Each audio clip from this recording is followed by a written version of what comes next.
ये आ गया और इसे 7 से डिवाइड कर दो तो n-1 आ, इन दोनों का डिफरेंस, और ये आ गया 5 और इस 5 को इसमें जोड़ो तो पहला number 115। Is this clear? Question अच्छा है, बेहतरीन है, प्रैक्टिस में जरूर इन्वॉल्व पे शुरू करते हैं। क्या है कहानी इस वीडियो की? तो पहला क्वेश्चन है, ये अर्थमेटिक प्रोग्रेशन का है, एक बार इसे देखते हैं और समझते हैं क्या कह रहा है। पहला सवाल बोला गया the two arithmetic progressions have the same common difference. दो अर्थमेटिक प्रोग्रेशन है, इनके बीच में सेम कॉमन डिफरेंस आपको दे रखा है। क्या दे रखा है? Same common difference. Same common difference कहने का मतलब क्या है कि भाई दो अर्थमेटिक प्रोग्रेशन है, AP1 आप कह सकते हैं और AP2 कह सकते हैं। बात समझ गए? दो अर्थमेटिक प्रोग्रेशन और इनके बीच का जो कॉमन डिफरेंस है, इसका जो कॉमन डिफरेंस है वो भी D है और इसका है वो भी D है। बात समझ गए? ठीक है।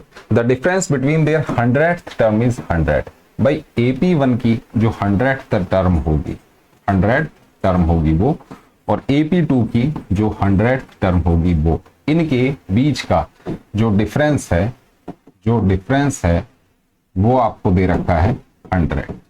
नोट डाउन करते रहिएगा साथ साथ। What is the difference between their 1000 term, और आपसे पूछा गया कि इसकी 1000 टर्म और इसकी 1000 टर्म, इनके बीच में डिफरेंस क्या होगा। बात समझ गए? तो किस तरीके से आप इसे करेंगे? AP1 की 100 टर्म और AP2 की 100 टर्म, कहने का मतलब दोनों के लिए n की वैल्यू क्या है? सेम है। क्या है? सेम है। बात समझ गए? अब AP1 की जो फर्स्ट टर्म होगी उसको जरा नोट डाउन कर लेते हैं। AP1 की हम ले लेते हैं फर्स्ट टर्म A1 और AP2 की ले लेते हैं A2। बात समझ गए? फर्स्ट टर्म दोनों की डिफरेंस है, 100 टर्म दोनों की सेम है, ठीक है, और n इसका सेम हो गया और इनके बीच का डिफरेंस 100 है। बात समझ आ गई? ठीक है। अब देखिए, इसकी आप 100 टर्म निकाल लीजिए। AP1 की क्या होगी? A1 इसकी फर्स्ट टर्म प्लस में 99D, कॉमन डिफरेंस दोनों का सेम है, ठीक। AP2 की 100 टर्म आप निकाल लीजिए, क्या है? ये हो जाएगा A2 प्लस में 99D, क्योंकि D दोनों का कॉमन डिफरेंस सेम है। बात समझ गए? बात समझे? क्या है? द कॉमन डिफरेंस दोनों का सेम है, तो ये हो गया। अब इनके बीच का जो डिफरेंस है, डिफरेंस की बात अगर हम करें तो इनका हम डिफरेंस ले लेते हैं, ये दोनों कैंसिल आउट हो जाएंगे और बचेगा क्या? ये है A1 माइनस A2 और इसकी वैल्यू क्या दे रखी है? 100। क्या दे रखी है? 100। तो A1 माइनस A2 क्या है? ये आपका 100 है। अब ध्यान देने वाली बात क्या है, चाहे 100 टर्म हो, इसके अंदर ये जो फाइनल रिजल्ट आपका आया है, इसके अंदर D कहीं भी, सॉरी N कहीं भी मेंशन नहीं है। क्या नहीं है? N मेंशन नहीं है। ये n से इंडिपेंडेंट है और कॉमन डिफरेंस से इंडिपेंडेंट है जो फाइनल आपका रिजल्ट आया है। कहने का मतलब अब यहां पर n की वैल्यू चाहे 100 हो, n की वैल्यू चाहे 1000 हो, या n की वैल्यू आपकी 10,000, ठीक है। बात समझे? तो ये 100 टर्म के बीच का डिफरेंस 100 है, ऐसे ही आपका 1000 टर्म्स के बीच का डिफरेंस भी क्या होगा? 100 ही होगा। ये बात समझ आती है? क्यों? क्योंकि फाइनल जो हमारा रिजल्ट आया है वो सिर्फ फर्स्ट टर्म का डिफरेंस है, AP1 की फर्स्ट टर्म और AP2 की फर्स्ट टर्म, और ये अकॉर्डिंग टू द कंडीशन हमें 100 मेंशन है। तो कहने का मतलब कोई भी टर्म होती है, सेकंड टर्म हो, 1000 टर्म हो, कोई भी हो, उसका जो कॉमन डिफरेंस रहेगा वो पहली दो टर्म्स के बीच का डिफरेंस रहेगा। कहने का मतलब क्या है कि चाहे वो 100 हो चाहे वो 1000 हो, डिफरेंस आपका 100 ही है। आई थिंक बात समझ आ गई, क्लियर है इतनी सी बात? ठीक है। बेशक आप यहाँ पे 1000 रख के देख लीजिए, तो ये दोनों कैंसिल हो जाएंगे, A1 माइनस A2 आएगा और अगेन जो डिफरेंस होगा वो 100 आ जाता है। Is this clear? क्वेश्चन अच्छा है, बेहतरीन है, प्रैक्टिस में जरूर इन्वॉल्व करेंगे और लाइक शेयर जरूर कर दीजिएगा, चैनल को सब्सक्राइब, और अगर लाइव पढ़ना चाहते हो तो मैंने नंबर आपको कमेंट सेक्शन, नंबर डिस्क्रिप्शन में दे रखा है, उस पर आप व्हाट्सएप कर सकते हैं, ठीक है, जिससे कि आप लाइव बैच में जुड़ पाए। बात समझ गए? चलिए लेते हैं नेक्स्ट सवाल। क्या कह रहा है जी अगला सवाल? ये देखिए, बोला गया for what values of n, n की क्या वैल्यू, क्या n की क्या value, the nth terms of the arithmetic progression this, एक AP आपको दे रखी है जो इस तरीके से है, 63, 65, 67 ऐसे ही आगे तक है, एंड एक दूसरी AP दे रखी है ये वाली 3, 10, 17 और ये भी ऐसे ही आगे तक है, आर इक्वल। आपसे बोला गया कौन सी टर्म इन दोनों अर्थमेटिक प्रोग्रेशन की सेम होगी, उसकी वैल्यू सेम होगी, कौन से नंबर की टर्म की वैल्यू सेम होगी। कहने का मतलब फॉर एग्जांपल यहां भी 100 आ जाए और यहां भी 100 आ जाए, कौन सी टर्म की वैल्यू इक्वल होगी, सेम होगी। किस तरीके से निकालेंगे, देखिए दो अर्थमेटिक प्रोग्रेशन है, जैसे कि ये है, इसकी ए आपने मार्क कर ली और इसका कॉमन डिफरेंस मार्क कर लीजिए, 65 में से 63 तो ये 2 आ जाता है। इन द सेम वे इसका ये ए हो गया, कॉमन डिफरेंस आपका क्या हो जाएगा, यहां पर आ गया 7। ठीक है, एन की वैल्यू दोनों के लिए आप सेम ले लेंगे, एन की वैल्यू आप क्या लेंगे, सेम लेंगे। बात समझ गए, अप्लाई कर देते हैं। इसकी आप एन टर्म निकाल लेंगे ए एन और इसकी आप क्या निकाल लेंगे, ए एन, दोनों को इक्वल कर देंगे। किस तरीके से होगा आइए देखते हैं। देखो भाई इसका क्या हो गया, एन टर्म ए प्लस एन माइनस 1 होता है, कॉमन फॉर्मूला लगेगा दोनों के अंदर, तो इसका क्या हो गया 63 प्लस एन माइनस 1 और यहां पर आ गया 2 आ गया, और ये किसके इक्वल हो जाएगा, इसकी एन टर्म 3 प्लस में एन माइनस 1 ले लो और डी इसका 7 हो गया। ये एक इक्वेशन आ गई, यहां से एन की वैल्यू आपने निकाल ली है, बिल्कुल निकालेंगे। 63 इसे आप सॉल्व कर लीजिए, थोड़ा सा ओपन कर लीजिए, ये हो गया 2n माइनस 2 और यहां पर 3 प्लस में 7n माइनस 7 हो गया। बोलो बात समझ आई, ध्यान से देख लीजिए, क्लियर है। ठीक है, अब क्या है 63 है, 2 है, 3 है, 7 है, सबको एक तरफ ले आओ। तो 63 माइनस 2 ये तो इधर ही है, ये हो गया -3 और प्लस में हो गया 7 और ये किसके बराबर हो गया, इधर 7n पहले से है, इसको इधर ले आओ तो -2n। बोलो बात समझ आई, क्लियर है। सॉल्व कर लेते हैं जरा, 63 और 7 70 है कि नहीं, 70 हो गया ये और माइनस कर दीजिए 5, ये क्या हो गया 5n हो गया, यहां पर हो गया 65, ये हो गया 5n, यहां से आप n की वैल्यू निकाल सकते हैं, क्या आ जाएगी 65/5। ठीक है, 5 1 5 1 3, 13th नंबर की जो टर्म होगी, कहने का मतलब n की वैल्यू 13 जो होगी वो नंबर की टर्म दोनों की सेम होगी। Is this clear. Note down करेंगे और लाइव आके पढ़ सकते हैं, डिस्क्रिप्शन में आपको मैंने अपना नंबर दे रखा है, वहां से आप लाइव बैच की जानकारी ले सकते हैं। चलिए आइए लेते हैं नेक्स्ट सवाल। क्या बोला जा रहा है एक बार समझ लेते हैं इसको। हाउ मेनी मल्टीपल्स ऑफ 4, 4 के कितने मल्टीपल लाई बिटवीन 10 एंड 250। क्या मतलब कि 4 के कितने मल्टीपल्स लाई करेंगे किसके बीच में, 10 एंड 250 के। कहने का मतलब क्या है कि 10 के बाद, इसके तो बाद में और इससे पहले, इनके बीच में लाई करते हैं, पढ़ते हैं 4 के मल्टीपल्स। तो जब इस तरीके का सवाल हो, नोट डाउन कर लीजिएगा, जब इस तरीके का सवाल हो तो बेटे कॉमन डिफरेंस क्या होता है जिससे आपसे पूछा गया है, जैसे 4 के मल्टीपल्स, तो 4 इज द कॉमन डिफरेंस।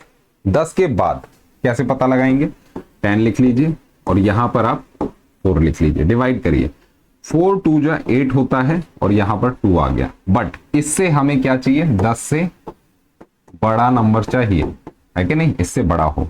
तो किस तरीके से निकालेंगे उसकी मैंने आपको ट्रिक बता रखी है। यहां 2 + 3 कर दो, कहने का मतलब 3 से 4 3 जा, यहां पर देखिएगा ये 10 हो गया और 4 3 जा क्या होता है 12 होता है, इनका डिफरेंस क्या हुआ 2 हुआ। इस 2 को आप इस 10 में क्या कर देंगे, ऐड कर देंगे, तो पहला नंबर क्या आ गया जो डिविजिबल है वो है 12।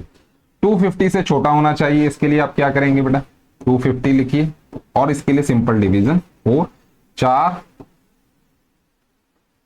5 4 6 है ना, 4 6 जा 24, 5 में 4 गया 1 0, 4 2 8 9 10 2, तो इसको आप इसमें से डिवाइड कर देंगे तो क्या होगा, लास्ट नंबर जो इससे डिविजिबल है वो हो गया 248। 12 है फर्स्ट टर्म, ये हो गई आपकी ए, ये हो गई आपकी लास्ट टर्म। ठीक है, बात समझ गए। कॉमन डिफरेंस आपका डी दे रखा है बेटा 4, तो ये लास्ट टर्म है, इसे आप ए एन मान लेना और ए एन मान के आप एन की वैल्यू निकाल देना कुछ इस तरीके से। ए एन हमारा क्या है, ए प्लस एन माइनस 1 डी होता है, इतनी बात समझ आती है। ए एन क्या है 248 है बेटा, ए क्या है 12 आ गया, एन की वैल्यू चाहिए निकालेंगे, डी हमारा 4 है, तो 248 माइनस 12 कर दो, ये हो गया n-1 और ये हो गया 4। बोलो बात समझ आई। 8 में से 2 गया 6, 4 में से 1 गया 3 और 2, और यहां पर 4 नीचे और ये n-1, 4 5 20, 4 में 36, 59। तो n-1 किसके बराबर है? 59 के। तो n की वैल्यू बेटा 60 हो जाती है। Is this clear? बात समझ आ गई। तो कितने नंबर हैं जो इससे डिविजिबल होंगे 4 से? वो है बेटा 60 टर्म्स हैं। बात समझ गए? 60 मल्टीपल्स हैं, ये भी लिख सकते हैं आप, 60 मल्टीपल्स ऑफ। ठीक है, लाई करते हैं इसके बीच में। ठीक है जी। और पर्सनल टेंशन के लिए आप आ सकते हैं बेटा, डिस्क्रिप्शन में नंबर है। नेक्स्ट क्वेश्चन लिया जाए, इसकी आप प्रैक्टिस जरूर करेंगे, ध्यान से करेंगे, बेहतरीन तरीके से करेंगे। चलिए एक और सवाल है इसी टाइप का, इसे भी देखते हैं। ये देखिए क्या बोला जा रहा है। हाउ मेनी 3 डिजिट नंबर्स, कितने 3 डिजिट नंबर्स की बात हो रही है? सबसे छोटा 100, सबसे बड़ा 999। लिख दीजिए, सबसे छोटा 3 डिजिट नंबर ये रहा, सबसे बड़ा ये रहा। How many 3 digit numbers are divisible by 7? क्या बोला जा रहा है?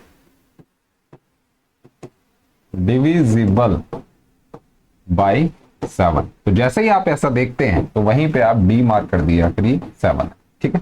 अब देखिए, इससे बड़ा हो, कहने का मतलब 100 लिखा और 7 से डिवाइड करके देख लो। 7 1 7, 8 9 10 3, ठीक है 0। तो 7 4 जा 28 होता है कि नहीं? इससे छोटा है, पर हम क्या करेंगे 7 5 जा लेंगे। तो 7 5 जा 35, इन दोनों का डिफरेंस, और ये आ गया 5, और इस 5 को इसमें जोड़ो तो पहला नंबर 105। ये ट्रिक समझ आती है? बहुत बेहतरीन है, ध्यान से नोट डाउन कर लीजिए। और ये 999 है, इससे छोटा चाहिए हमें। इसके लिए क्या करेंगे? 7 1 7 8 9 2, 7 चौक 28, 1 9 7 2 14। तो यहां से भी 5 कम कर देना है, ये 5 रिमाइंडर है, इसमें से घटा दो। 999 माइनस 5 कर दो, 9 में से 5 गया 4, 9 और 9, 994 हो गया। क्या हो गया? 994 हो गया। ठीक है। तो अब हम क्या करेंगे, ये मार्क कर लेंगे ए, ये मार्क कर लेंगे ए एन, डी आपको पता ही है 7 है, एन की वैल्यू आपसे फाइंड आउट करवाई गई है, तुरंत फाइंड आउट करेंगे। कुछ इस तरीके से रहने वाला है। 994 is equal to 105 plus n-1 7। बात समझे? फॉर्मूला क्या रहा? A N is equal to A plus n-1 D रहा। बोलो बात समझ आई? सॉल्व कर लीजिए। 994 है, माइनस 105 आ गया इधर, n-1 ये आ गया, 7 इधर आ गया। ठीक है। तो 994 माइनस 105 कर लीजिए, 14 में से 5 गया 9, 8 9 में से 1 गया 8, 889। ठीक है। 889 आपका ये आ गया, और इसे 7 से डिवाइड कर दो तो n-1 आ जाएगा। अब 889 है, ये लीजिए 889 7 से डिवाइड करेंगे, 7 1 7 8 आता है, 1 8 आ गया, 7 2 14 आ गया, तो 4 आ गया, 9 7 7 49, गेम ओवर। तो यहां पर जो वैल्यू आती है कट करके, ये आती है बेटा आपका 127 आती है। ठीक है। तो 127 इज इक्वल टू n-1, तो n की वैल्यू होगी 128। बोलो बात समझ आई? कितने नंबर हैं 3 डिजिट वाले जो 7 से डिविजिबल हैं? वो हैं बेटा कितने? 128। मार्क कर लीजिए। क्लियर है? ठीक है, क्लियर हो गया फंडा। इसी तरीके से क्वेश्चंस चलाने हैं, कोई दिक्कत आनी नहीं चाहिए। लेते हैं नेक्स्ट क्वेश्चन। क्या कह रहा है जी अगला सवाल, एक बार देखते हैं इसे भी। ये लीजिए, क्या बोला जा रहा है? Which term of the arithmetic progression this? क्या है? एपी दे रखी है आपको, इसे मार्क कर लेते हैं एक बार। 8 है, 14 है, 20 है, 26 है, इंफिनिटी तक है। Will be 72, will be 72 more than it's 72 more than it's 41st term. कहने का मतलब क्या है? कहने का मतलब यह है कि भाई 41st टर्म से मतलब A41 से 72 ज्यादा हो कौन सी टर्म है? तो हम क्या करेंगे, ये मान लेंगे कि हमारी nth टर्म। ध्यान से नोट डाउन करते चलिएगा। ठीक है। इसके लिए A ये हो गया, कॉमन डिफरेंस 8 और 6, कॉमन डिफरेंस बेटे 14 में से 8 गया तो 6 आ गया, इसमें अप्लाई कर दीजिए। an क्या होगा बेटे, an होगा 8 प्लस n-1, कॉमन डिफरेंस कितना है इसका 6 है, ठीक है। A41 क्या होगा, a अगेन, तो 8 हो गया, यहां से आप 8 उठाइए, प्लस में 41 मतलब 40, d कितना है 6 है, मल्टीप्लाई 6 कर दीजिए और प्लस में 72 कर दीजिए। बोलो बात समझ आई। इसको सॉल्व करना है, n की वैल्यू निकालनी है। बोलो कुछ टफ है नहीं है। देखो भाई कैसे होगा, ये देखो 8 से तो बेटा 8 उड़ा दो तो n-1 6 रह गया यहाँ पे, है कि नहीं। 6 0 6 4 24 ये हो गया, प्लस में 72, कहने का मतलब 2 हो गया, 7 4 11 1 2 1 3 हो गया, n-1 6 हो गया यहाँ पे। n-1 की वैल्यू क्या होगी बेटा, 3 1 2 कर दो बटे में 6, तो 6 5 30 6 2 12 52, तो n-1 इज 52, n की वैल्यू बेटा 53 आ जाती है। बात समझे।